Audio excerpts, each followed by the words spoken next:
தமிழ் மொழியோட பண்டைய எழுத்து வடிவமாக குறியீடுகளும் அதுக்கு பின்னாடி தமிழ் பிராமின்னு அழைக்கப்படுற தமிழ் எழுத்துக்களும் இருந்திருக்கு. ஆனால் இந்த தமிழ் எழுத்துக்கள் எப்படி வடிவமாற்றம் அடைஞ்சு நாம் இன்னைக்கு எழுதுகிற எழுத்துக்களாக உருமாறுச்சு அப்படின்னு பார்க்கும்போது அதுக்கு பின்னணியில் 2000 ஆண்டுகால வரலாறும் பல்வேறு முக்கிய வரலாற்று நிகழ்வுகளும் அடங்கியிருக்கு. வாருங்கள் பயணிப்போம். தமிழி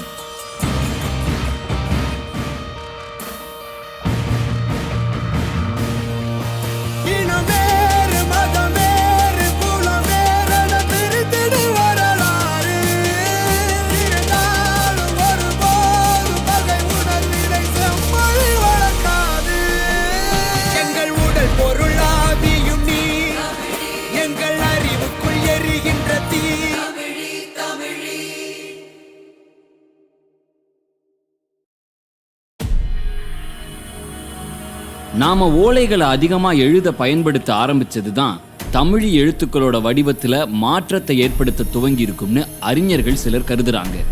ஓலையில் எழுதுகிற போதும் வேகமாக ஆணியை கொண்டு எழுதுவாங்க. அந்த ஆணியை கொண்டு எழுதும்போது அந்த எழுத்து சாதாரணமாக நேர்கோடுகளால் ஆன எழுத்து இப்போ கொஞ்சம் வளையும். ஓலைச்சுவடியில் எழுதுகிற பழக்கம் தான் தமிழ்நாட்டில் அதிகம் இருந்திருக்கிறது. அதனால் இந்த ஓலைச்சுவடி எங்கெல்லாம் பயன்பாட்டு இருந்ததோ அங்கெல்லாம் இந்த எழுத்து வடிவங்கள் வட்டமாக மாறிவிடுகின்றன. இது தமிழ்நாட்டுக்கு மட்டும் உரியதல்ல. ஆந்திரா, ஒரிசா, பர்மா வரைக்கும் இந்த வட்ட வடிவமாக எழுத்துக்கள் தெரிந்திருக்கின்றன என்று கால்டுவெல்லே குறிப்பிடுகிறார். தன்னுடைய கம்பேரிட்டிவ் கிராமர் டிராவிடியன் லாங்குவேஜில் குறிப்பிடுகிறார். அப்படி பார்க்கும்பொழுது ஓலைச்சுவடியில் எழுதும்போது நேரடியாக அழுத்தி எழுதினால் ஓலைச்சுவடி கிழிந்துவிடும் என்பதற்காக எழுத்தாணிகளால் வளைத்து வளைத்து எழுதுகிறார்கள், நகத்தின் மேல் வைத்து எழுதுகிறார்கள். அந்த அடிப்படையில் பார்க்கும்போது இந்த வட்ட வடிவமாக திரிந்தது, பிராமி எழுத்து திரிந்ததற்கு இதுதான் முக்கியமான காரணம்.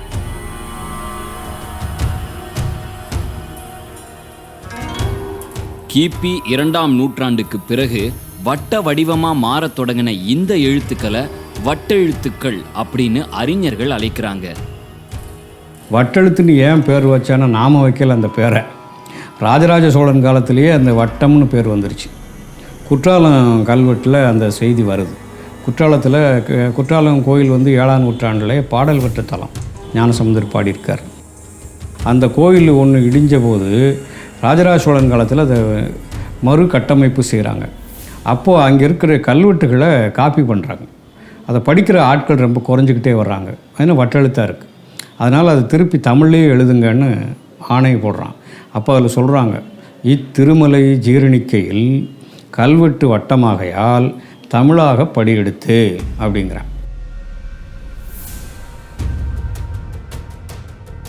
இந்த மாதிரி வட்ட வடிவமாக எழுத்துக்கள் மாறத் தொடங்கின போது தமிழ்நாட்டில் பல்லவர்களோட ஆட்சி ஏற்பட ஆரம்பிச்சுது.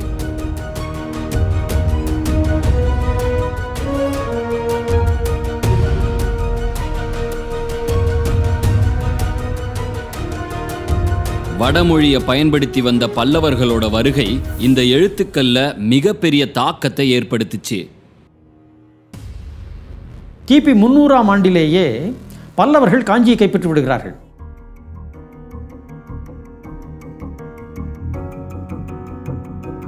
பல்லவர்கள் இந்த தமிழகத்தின் வடபகுதியை, தொண்டை நாட்டை கைப்பற்றி விடுகிறார்கள். இந்த பகுதியே பல்லவ நாடு என்று மாறிவிடுகிறது. அப்படி பார்க்கும்பொழுது அவர்களுடைய தொடக்க கால அலுவலக மொழி என்பதும் அலுவலக எழுத்து முறை என்பதும், அலுவலக மொழி என்பது பிராகிருதம், அலுவலக எழுத்து அட்மினிஸ்ட்ரேட்டிவ் ஸ்கிரிப்ட் என்பது ஆந்திர பிராமி, அதை தென் பிராமி என்று சொல்வார்கள், தமிழ் பிராமி அல்ல.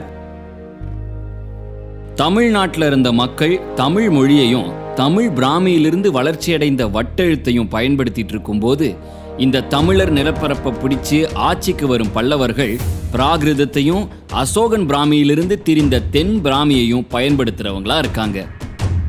இந்த நேரத்தில் தமிழகத்தில் ஏற்கனவே மக்கள் பயன்படுத்திட்டு இருந்த தமிழ் மொழியை பல்லவர்கள் அரசு மொழியாக ஏற்றுப்பாங்களா, இல்லை தங்களோட பிராகிருதத்தை அரசு மொழியாக அறிவிச்சிடுவாங்களா அப்படின்னு ஒரு பதட்டமான சூழ்நிலை அந்த காலத்தில் நிலவுச்சு.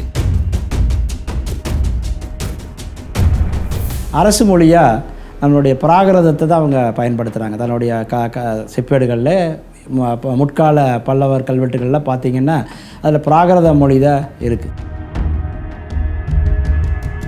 பிராகிருத மொழியையே அரசு மொழியா அறிவிச்ச பல்லவர்கள் அரசு செய்திகளை மக்கள் பயன்படுத்தி வந்த வட்டெழுத்துக்களை பயன்படுத்தி எழுத முயற்சிக்கும் போது வட்டெழுத்துக்கள்ல வர்க்க எழுத்துக்கள் இல்லை. வர்க்க எழுத்துக்கள் இல்லாம பிராகிருதத்தை எழுத முடியாது.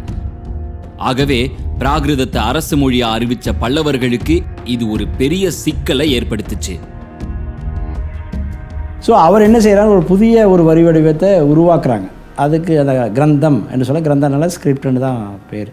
ஸோ அதுக்கு பல்லவ கிரந்தா அன்னு பேர். அப்போ அந்த பல்லவ கிரந்தங்க அங்கே வந்து வட தமிழ்நாட்டில் பல்லவர் கால கல்வெட்டுக்களில் இருக்குது. பல்லவர்கள் உருவாக்கின இந்த கிரந்த எழுத்துக்களை புதிய அரசு வரி வடிவமா அறிவிக்கிறாங்க. தமிழக நிலப்பரப்புல பல்லவர் ஆட்சி பகுதிகளில் ஆட்சி மொழி பிராகிருதமாகவும் ஆட்சி எழுத்தானது கிரந்தமாகவும் இருந்தாலும் மக்கள் தமிழ் மொழியையும் வட்டெழுத்தையும் தான் தொடர்ந்து விடாப்பிடியா பயன்படுத்தி வந்திருக்காங்க. இதுக்கு உதாரணம் பல்லவர்கள் கால நடுக்கற்கள்.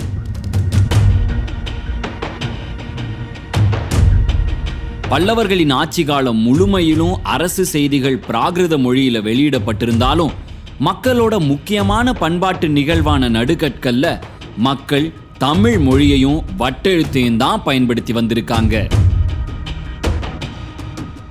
மக்கள் வட்டெழுத்தை பின்பற்றுகிறார்கள். பல்லவருடைய ஆட்சியை குறிக்கிறார்கள் கல்வெட்டிலே, ஆனால் வட்டெழுத்தை பயன்படுத்துகிறார்கள்.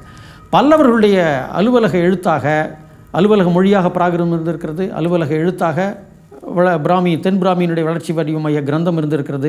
இந்த நேரத்தில் தான் நாம் ஒன்றை கவனிக்க வேண்டும். பல்லவர்கள் கிபி 300 சிறுக சிறுக தமிழர்களாகவே மாறத் தொடங்குகிறார்கள்.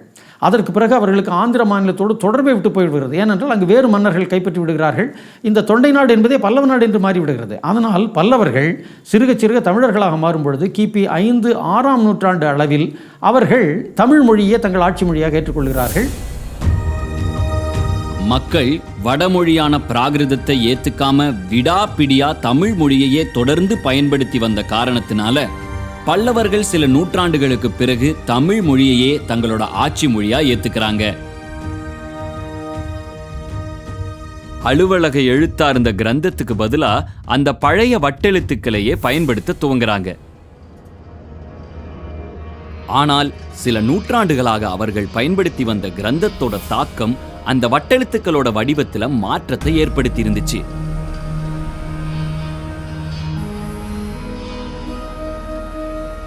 இந்த கிரந்த சாயல் உள்ள, அதாவது தென் பிராமி என்று சொல்லக்கூடிய ஆந்திர பிராமியினுடைய வளர்ச்சி வடிவமாகிய கிரந்தத்தின் சாயல் உள்ள தமிழ் எழுத்தை தான் அவர்கள் உருவாக்குகிறார்கள். தமிழ் மொழியிலே கல்வெட்டு வெளியிடுகிறார்கள். அதிலே வடமொழியினுடைய ஆதிக்கம் மிக குறைவாகத்தான் இருக்கிறது. ஆனால் தெலுங்கு வடிவங்கள் அதிகம் இருக்கின்றன. உதாரணமாக இந்த வல்லத்திலே மகேந்திரவர்மனுடைய குடைவரையிலேயே ஒரு பல்லவ இளவரசியின் பெயர் கொம்மை என்று வருகிறது. இந்த கொம்மே என்றால் குமரி என்ற சொல்லினுடைய தெலுங்கு வடிவம் கொம்மே. எனவே இந்த தெலுங்கு வடிவங்களையும் இணைத்து, ஒலி வடிவங்களை இணைத்து அவர்கள் தமிழுக்கு என்று வடிவமைத்த இந்த வடிவம், அதைத்தான் இன்று நாம் தமிழ் எழுத்து என்று பயன்படுத்தி கொண்டிருக்கிறோம். வட்டெழுத்து என்பது சிறுக சிறுக வழக்கொழிந்து விடுகிறது. பொதுவாக நரசிம்மவர்மன் காலத்துக்கு பிறகு பார்த்தீங்கன்னா ஒரு தமிழ் வரி வடிவம் வந்து விடுகிறது. 8ஆம் நூற்றாண்டு வரை ஒரு புறம் பல்லவ தேசத்துல வட்டெழுத்தானது கிரந்தம் தென்பிராமி சாயலோடு புதிய தமிழ் எழுத்துக்களாக மாற, சேர தேசத்திலையும் பாண்டிய தேசத்திலையும் தமிழ் மன்னர்களே தொடர்ந்து ஆண்டு வந்ததுனால வட்டெழுத்தானது எந்த தாக்கமும் ஏற்படாமல் அப்படியே தொடர்ந்து வந்துட்டு இருந்துச்சு.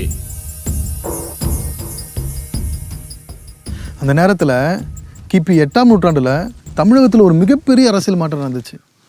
கொஞ்சம் கொஞ்சமாக வலுவிழந்துட்டே வந்த பல்லவர்களை வீழ்த்தி அந்த நிலப்பரப்பை கைப்பற்றி சோழர்கள் தங்களோட ஆட்சியை அங்கே நிலைநாட்டினாங்க.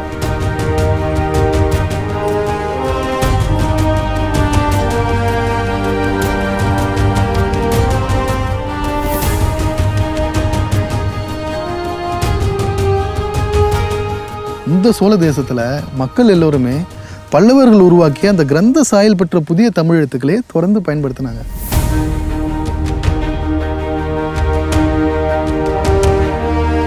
பல நூறு ஆண்டுகளுக்கு பின்பு மீண்டும் தங்களோட ஆட்சியை நிலைநாட்டின சோழர்கள் கொஞ்சம் கொஞ்சமா தங்களுடைய எல்லையை விரிவாக்கிட்டே வந்து 10ஆம் நூற்றாண்டுல பாண்டியர்களையும் சேரர்களையும் வீழ்த்தி ஒரு பெரிய சோழ பேரரசை உருவாக்குனாங்க.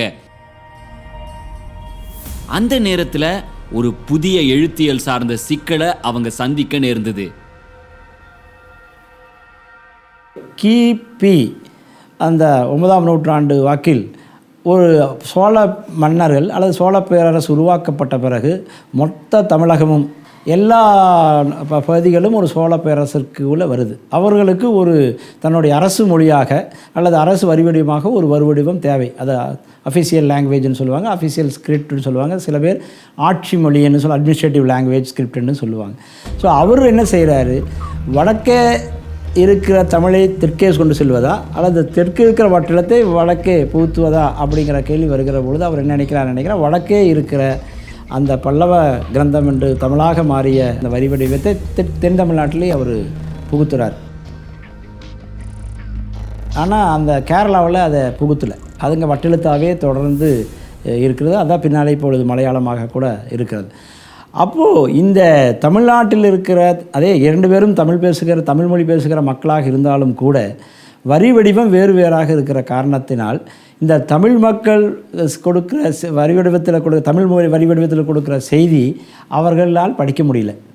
வட்டெழுத்தில் இருக்கிற செய்திகளை இங்கே தமிழ் மக்களால் படிக்க முடியல.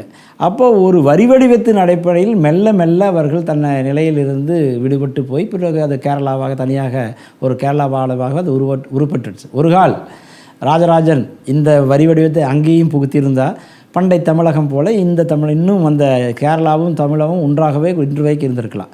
அப்போ ஒரு வரி வடிவம் என்பது ஒரு நாட்டை சேர்ப்பதற்கும் அல்லது அது நாட்டை பிரிப்பதற்கும் அது பயன்படுகிறது.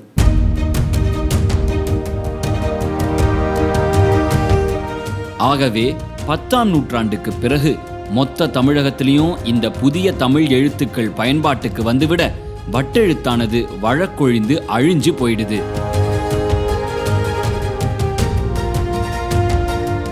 இப்படியாகத்தான் தமிழி அப்படின்னு சொல்லப்படுற தமிழ் பிராமி வரிவடிவமானது வட்டெழுத்தாகி பின்னர் பல்லவ கிரந்தத்தின் தாக்கம் பெற்று இப்ப எழுதுற தமிழ் எழுத்துக்களா உருமாறி வந்திருக்கு.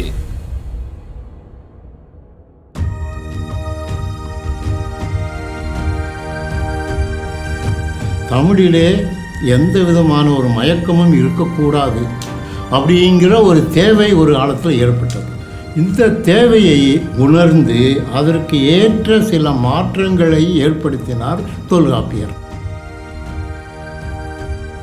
இனி தமிழை சரியாக படிக்கலாம்.